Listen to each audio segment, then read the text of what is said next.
भगवान श्री कृष्ण के अनेक रूप हैं। उन्होंने हर रूप में जिंदगी जीने के बारे में बताया है। कृष्ण कहते हैं, दूसरों से खुद की तुलना मत करो। अगर तुम्हारे पास उससे कम संसाधन है तो उसी में खुशी से जिंदगी जीना सीखें। आइए जानते हैं श्री कृष्ण से जुड़ी कुछ खास बातों को। भगवान कृष्ण कहते हैं, किसी दूसरे व्यक्ति के सहारे अपनी जिंदगी को जीने से बेहतर है कि आप अपनी जिंदगी को अपने बल पर जीना शुरू कर दें। आगे कृष्ण कहते हैं, अपने भाग्य पर भरोसा रखो, सब कुछ अच्छा होगा। कृष्ण कहते हैं, हमें हमेशा अच्छे कर्म करने चाहिए। अच्छे कर्म का फल हमेशा अच्छा होता है, गलत कर्म का फल भी गलत ही मिलता है। आपका अच्छा किया गया कर्म कभी व्यर्थ नहीं जाएगा। आगे कृष्ण कहते हैं कि अगर आप अपने लक्ष्य को पाने के लिए कड़ी मेहनत करते हैं तो एक दिन जरूर आप प्राप्त कर लेते हैं। मन में शांति और भगवान के प्रति सच्ची लगन हो तो परमात्मा पर विजय प्राप्त करना मुश्किल नहीं है। कोई भी काम शुरू करो तो उसे पूरा करके ही छोड़ो। आत्मा न तो जन्म लेती है और न ही मरती है, आत्मा अमर है। जो मुझे सर्वत्र देखता है और सब कुछ मुझ में देखता है, उसके लिए न तो मैं कभी अदृश्य होता हूँ और न वो मेरे लिए अदृश्य होता है। एक अनुशासित व्यक्ति अपना तथा समाज व देश का विकास कर सकता है। शिक्षा और ज्ञान उसी को मिलता है जिसमें जिज्ञासा होती है। मनुष्य को जीवन की चुनौतियों से भागना नहीं चाहिए और न ही भाग्य और ईश्वर की इच्छा जैसे बहानों का प्रयोग करना चाहिए। आत्मज्ञान की तलवार से अपने हृदय से अज्ञान के संदेह को काटकर अलग कर दो। उठो, अनुशासित रहो। जो पैदा हुआ है उसकी मृत्यु भी निश्चित है। जैसे जो मृत है उनके लिए जन्म, इसलिए जिसे बदल नहीं सकते उसके लिए शोक मत करो। अच्छे कर्म करने के बावजूद भी लोग केवल आपकी बुराइयां ही याद रखेंगे। इसलिए लोग क्या कहते हैं इस पर ध्यान मत दो, तुम अपना कर्म करते रहो। सत्य कभी दावा नहीं करता कि मैं सत्य हूँ, लेकिन झूठ हमेशा दावा करता है कि सिर्फ मैं ही सत्य हूँ। गलतियां ढूंढना गलत नहीं है, बस शुरुआत खुद से होनी चाहिए। अच्छी नीयत से किया गया काम कभी व्यर्थ नहीं जाता और उसका फल आपको जरूर मिलता है। जिससे किसी को कष्ट नहीं पहुंचता तथा जो अन्य किसी के द्वारा विचलित नहीं होता। जो सुख दुख में, भय तथा चिंता में संभाव रहता है, वो मुझे अत्यंत प्रिय है। क्रोध से मनुष्य की मति मारी जाती है, यानी मूढ़ हो जाती है, जिससे स्मृति भ्रमित हो जाती है। स्मृति भ्रम हो जाने से मनुष्य की बुद्धि नष्ट हो जाती है और बुद्धि का नाश हो जाने पर मनुष्य खुद का अपना ही नाश कर बैठता है। जो मनुष्य सुख और दुख में विचलित नहीं होता है, दोनों में संभाव रखता है, वो मनुष्य निश्चित रूप से मुक्ति के योग्य है। आत्मा को न शस्त्र काट सकते हैं, न आग उसे जला सकती है, न पानी उसे भिगो सकता है, न हवा उसे सुखा सकती है। ध्यान का अर्थ है भीतर से मुस्कुराना और सेवा का अर्थ है इस मुस्कुराहट को औरों तक पहुंचाना। हृदय से जो दिया जा सकता है वो हाथ से नहीं और मौन से जो कहा जा सकता है वो शब्द से नहीं। समय और भाग्य दोनों परिवर्तनशील है, इन पर कभी अहंकार नहीं करना चाहिए। सुकून संसार की सबसे महंगी वस्तु है, जो केवल आपको प्रभु की भक्ति से ही मिलेगी। मनुष्य की मानवता उसी समय नष्ट हो जाती है जब उसे दूसरों के दुख में हंसी आने लगती। अगर भगवान तुम्हें ज्यादा इंतजार करवा रहा है तो तैयार रहना। वो उससे कहीं ज्यादा देने वाले हैं जितना तुमने मांगा था। मन को प्रभु के साथ जोड़ दो, जहां प्रभु जाए वहां मन जाए और जहां मन जाए वहां प्रभु साथ रहें। मुश्किलें केवल बेहतरीन लोगों के हिस्से में आती है, क्योंकि वही लोग उसे बेहतरीन तरीके से अंजाम देने की ताकत रखते हैं। अगर परमात्मा तुम्हें कष्ट के पास ले आया है तो अवश्य ही वो तुम्हें कष्ट के पार भी ले जाएगा। जो भी हुआ अच्छा हुआ, जो हो रहा है अच्छा हो रहा है, जो भी होगा अच्छा होगा। भविष्य के बारे में चिंता मत करो, वर्तमान में जियो। निंदा से घबराकर अपने लक्ष्य को न छोड़े, क्योंकि लक्ष्य मिलते ही निंदा करने वालों की राय बदल जाती है। जो सरलता से मिलता रहे उसका महत्व नहीं रह जाता। अक्सर खो देने के बाद समय, व्यक्ति और संबंध के मूल्य का आभास होता है। चिंता मत करो, क्योंकि जिसने तुम्हें इस संसार में भेजा है उसे तुम्हारी ज्यादा चिंता है। किसी और का काम पूर्णता से करने से कहीं अच्छा है कि अपना काम करें, भले ही उसे अपूर्णता से करना पड़े। उस दिन हमारी सारी परेशानियां खत्म हो जाएगी, जिस दिन हमें यकीन हो जाएगा कि हमारा सारा काम ईश्वर की मर्जी से होता है। ज्यादा खुश होने पर और ज्यादा दुखी होने पर निर्णय नहीं लेना चाहिए, क्योंकि ये दोनों परिस्थितियां आपको सही निर्णय नहीं लेने देती हैं। कुछ लोग अपने अधिकार के लिए तो संघर्ष करते हैं, परंतु अपने कर्तव्य को भूल जाते हैं। दुख का मूल कारण ही यही है कि सुख की तलाश में बाहरी दुनिया में भटकते रहना। ईश्वर की शरण में निस्वार्थ भाव से जाएं, क्योंकि आपको क्या चाहिए उन्हें पता है। जो सरलता से मिलता रहे उसका महत्व नहीं रह जाता। अक्सर खो देने के बाद समय, व्यक्ति और संबंध के मूल्य का आभास होता है।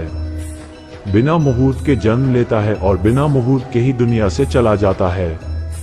फिर भी इंसान अच्छे मुहूर्त के पीछे भागता रहता है। अगर विचार हमारे अच्छे हो और व्यवहार हमारे सच्चे हो तो कोई भी कार्य बुरा नहीं हो सकता। अगर आप क्रोध के समय थोड़ा सा धैर्य रख ले तो आप कम से कम 100 दुख भरे दिनों से बच सकते हैं। जीवन में सब कुछ खत्म होने जैसा कुछ भी नहीं होता। हमेशा एक नई शुरुआत हमारा इंतजार कर रही होती है।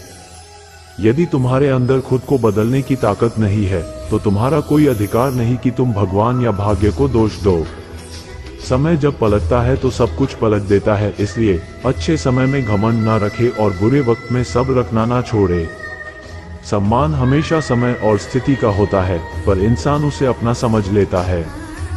किसी और का काम पूर्णता से करने से कहीं अच्छा है कि अपना काम करें, भले ही उसे अपूर्णता से करना पड़े। जिस इंसान के सच्चे होने की गवाही आपका दिल दे, वो इंसान कभी भी आपके लिए गलत नहीं हो सकता। अगर साफ नियत से मांगा जाए तो ईश्वर नसीब से बका देता है। दान करना और भूल जाना दान की सर्वोच्च प्रक्रिया है। की गई दान की गणना तुम्हारे दान को तुच्छ बना देता है। अगर परमात्मा तुम्हें कष्ट के पास ले आया है तो अवश्य ही वो तुम्हें कष्ट के पार भी ले जाएगा। परिवार के साथ धैर्य प्यार कहलाता है, औरों के साथ धैर्य सम्मान कहलाता है। स्वयं के साथ धैर्य आत्मविश्वास कहलाता है और भगवान के साथ धैर्य आस्था कहलाती है। जो लोग तुम्हारी बुराई करते हैं वो करेंगे, चाहे तुम अच्छा काम करो या बुरा। इसलिए शांत रहकर अपना कर्म करते रहे। निंदा से मत घबराओ, निंदा उसी की होती है जो जिंदा है। मरने के बाद तो सिर्फ तारीफ होती है। बुरा समय आपको जिंदगी के उन सभी सच से सामना करवाता है जिनका आपको अच्छे समय में कभी ख्याल नहीं होता। कर्म का धर्म से अधिक महत्व है, क्योंकि धर्म करके भगवान से मांगना पड़ता है, पर कर्म करने पर भगवान स्वयं फल देता है। हम जिस मनुष्य पर अति विश्वास करते हैं वही हमारे विरुद्ध षड्यंत्र करते हैं।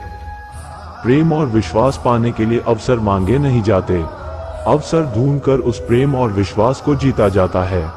स्वार्थ से रिश्ते बनाने की कितनी भी कोशिश करें वो कभी नहीं बनते हैं, और प्रेम से बने रिश्तों को कितना भी तोड़ने की कोशिश करें वो कभी नहीं टूटते। बुरे वक्त में तो हर कोई भगवान को याद करता है, पर दुनिया में बहुत ही कम लोग हैं जो अपने अच्छे वक्त में भी भगवान को याद करते हैं। संघर्ष करते हुए कभी मत घबराना, क्योंकि संघर्ष के दौरान ही इंसान अकेला होता है। सफलता के बाद तो सारी दुनिया साथ देती है। प्रेम का कोई रूप नहीं होता। जब कोई एहसास खुद से ज्यादा अच्छा लगे तो वो प्रेम है। सच्चा स्नेह करने वाला केवल आपको बुरा बोल सकता है, कभी आपका बुरा नहीं कर सकता, क्योंकि उसकी नाराजगी में आपकी फिक्र और दिल में आपके प्रति सच्चा स्नेह होता है। परेशानी आए तो ईमानदार रहें, धन आ जाए तो सरल रहें, अधिकार मिलने पर नम्र रहें और क्रोध आने पर शांत रहें। यही जीवन का प्रबंधन कहलाता है। यहाँ सभी के जीवन में मुसीबतें जरूर है, लेकिन जो मुसीबतों से लड़कर आगे बढ़े वही आज की महाभारत का अर्जुन है।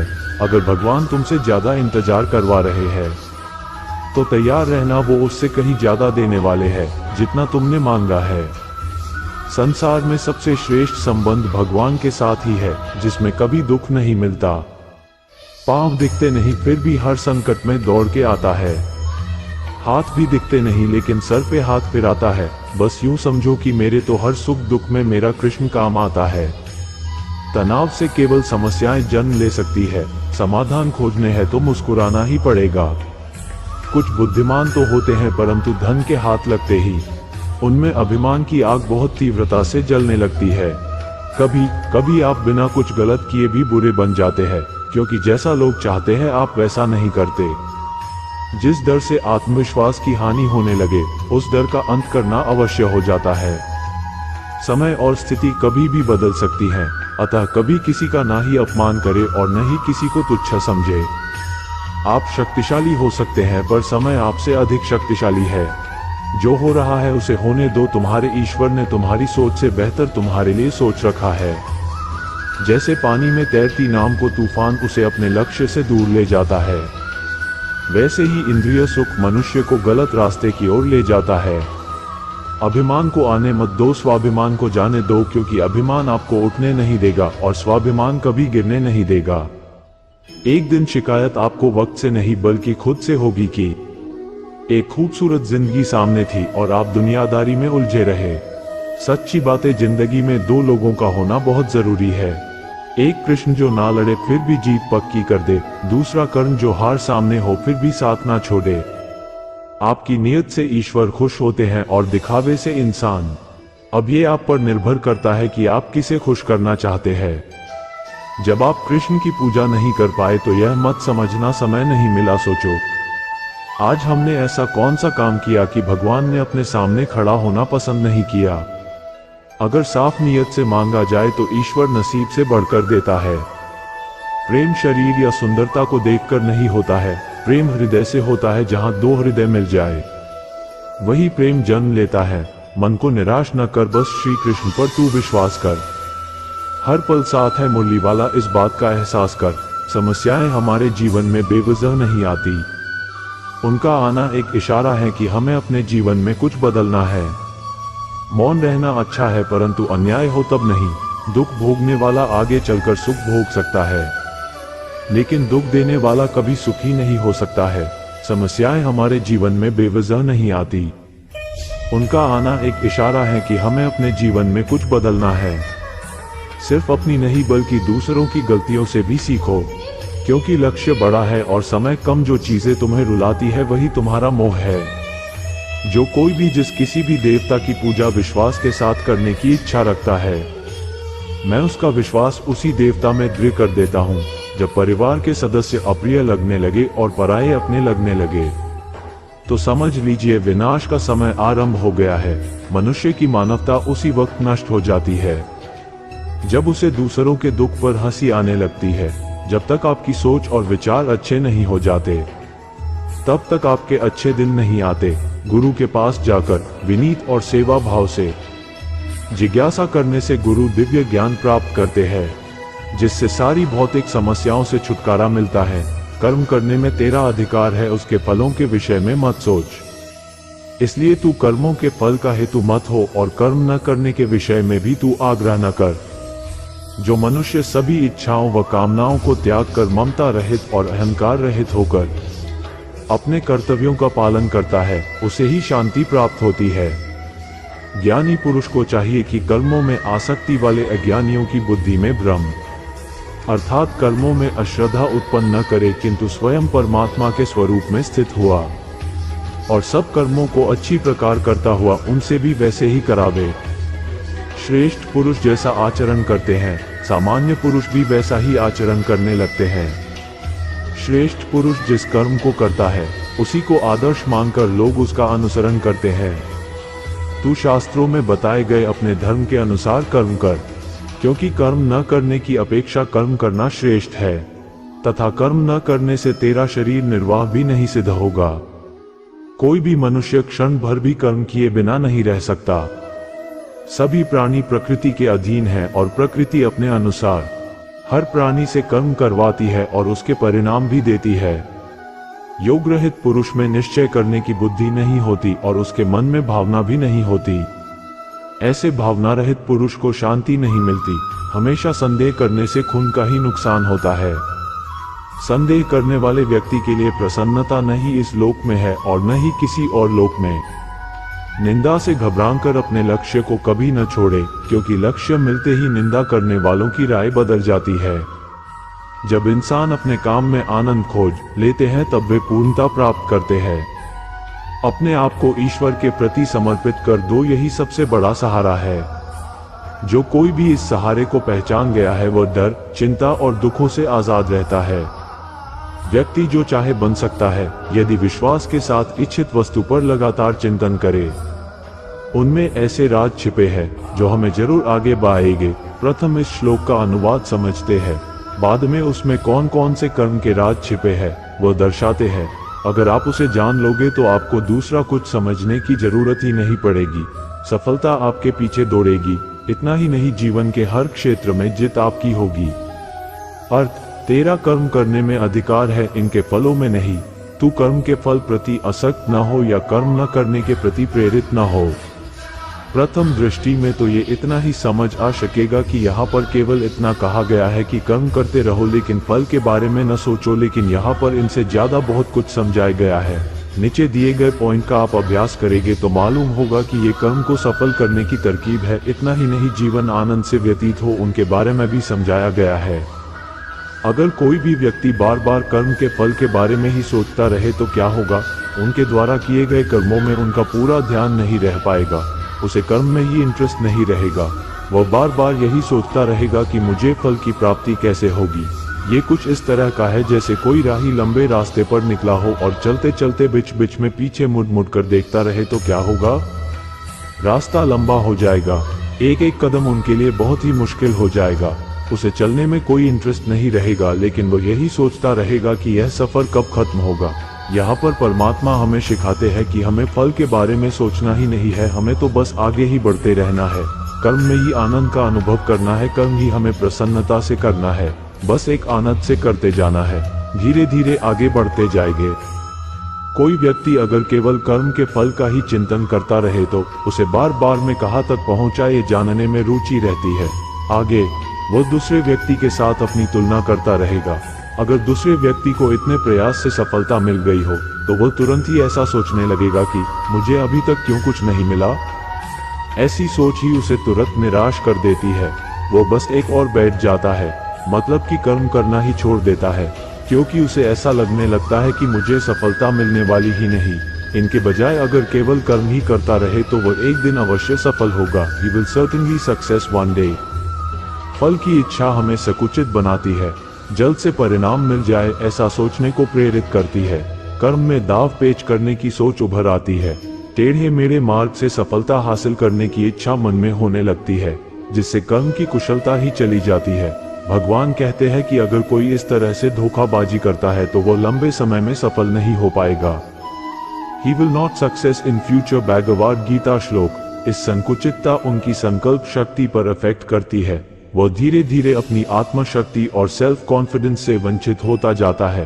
कुल मिला के उनके व्यक्तित्व और कार्यशैली पर उनका प्रभाव पड़ता है, जो अंत में पराजय में बदल जाता है। यह एक बड़ी ही रहस्यमयी बात है कि कर्म करते करते ही हमें आनंद मिलता है। जब कोई कर्म करने में एकाकार हो जाता है तब उसे समय का ध्यान भी नहीं रहता, वह कहाँ है उनका भी भान नहीं रहता। वही एक समाधि की स्थिति है। ये स्थिति अगर सहज हो जाए तो व्यक्ति को हर कार्य में भक्ति और योग हो जाता है। वास्तव में ये श्लोक बहुत गहन भी है, उनमें छिपा है एक गहन रहस्य। कर्म का सिद्धांत इस तरह का है, अगर आप कर्म करेंगे और उनके प्रति फल की इच्छा बहुत प्रभावी रूप से रखेंगे तो उस कर्म कर्माशय के रूप में आपके अचेतन मन में स्टोर हो जाएंगे और फिर से वही कर्म क्रियमान होकर आपके सामने अलग अलग स्थितियां लेकर सामने आएंगे। अगर ऐसा चलता रहा तो कभी भी कर्म का ये चक्र छूट नहीं पाएगा। इसलिए मुक्ति की जो संभावना है वो खत्म हो जाएगी, क्योंकि कोई भी इंसान कर्म किए बिना तो रह नहीं पाएगा। कर्म करेगा और उनके संस्कार जमा होंगे, उसे भोगने के लिए फिर से जन्म होगा। इस तरह से चलता रहेगा। यहाँ पर भगवान बीच वाला मार्ग निकालते हैं। उनके अनुसार अगर कोई व्यक्ति कर्म करे लेकिन उनमें आसक्त न हो और सहज भाव से केवल अनासक्त रहकर कर्म करे तो उनका जो कर्म का बीज है वो स्टोर नहीं होगा, इसलिए वह कर्म फल से मुक्त रहेगा। कहने का मतलब ये भी है कि अगर कोई इस तरह से कर्म करेगा तो जो भी कर्म होंगे वो दूसरे के हित में और समाज के लिए होंगे। ये बड़ा सिद्धांत इनमें गीता के इस श्लोक में छिपा हुआ है। ऐसे तो अनेक रहस्य है गीता के श्लोकों में, हम धीरे धीरे उसे जानेंगे।